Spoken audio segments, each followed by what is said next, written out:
রোজ সন্ধেবেলা যখন আকাশটা লালচে হয়ে ওঠে, আমি তখন চুপচাপ জানালার পাশে বসি। কেউ জানে না এই বসে থাকা আসলে একটা দীর্ঘ অপেক্ষা। বাতাসে ভেসে আসে শিউলি ফুলের গন্ধ, দূর থেকে ভেসে আসে আজান।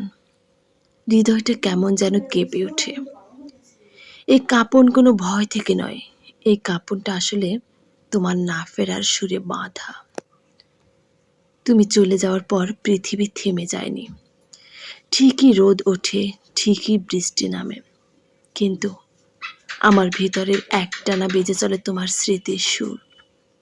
জানো, কিছু কিছু কথা চিরকাল অপূর্ণ থেকে যায়, আর কিছু কিছু অনুভব নিঃশব্দে বেঁচে থাকে হৃদয়ের গভীরে। আমি আজও লিখি তোমার নামে, তোমার জন্য। কবিতা নয়, গল্প নয়, এ শুধু এক একটা নিঃশ্বাসে গাঁথা আর্তনাদ। কেউ বোঝে না, কেউ বুঝবে না, কারণ তুমি তো কেবল একজন মানুষ ছিলে না, তুমি ছিলে একমাত্র চেনা আশ্রয়। হয়তো আর দেখা হবে না, হয়তো এই অপেক্ষা কোনো দিনই শেষ হবে না, তবু আমি প্রতিদিন জানালার পাশে বসে থাকি। এক টুকরো আলো, এক ফোঁটা শব্দ, কিংবা শুধুই তোমার নামের নিঃশব্দ উচ্চারণে।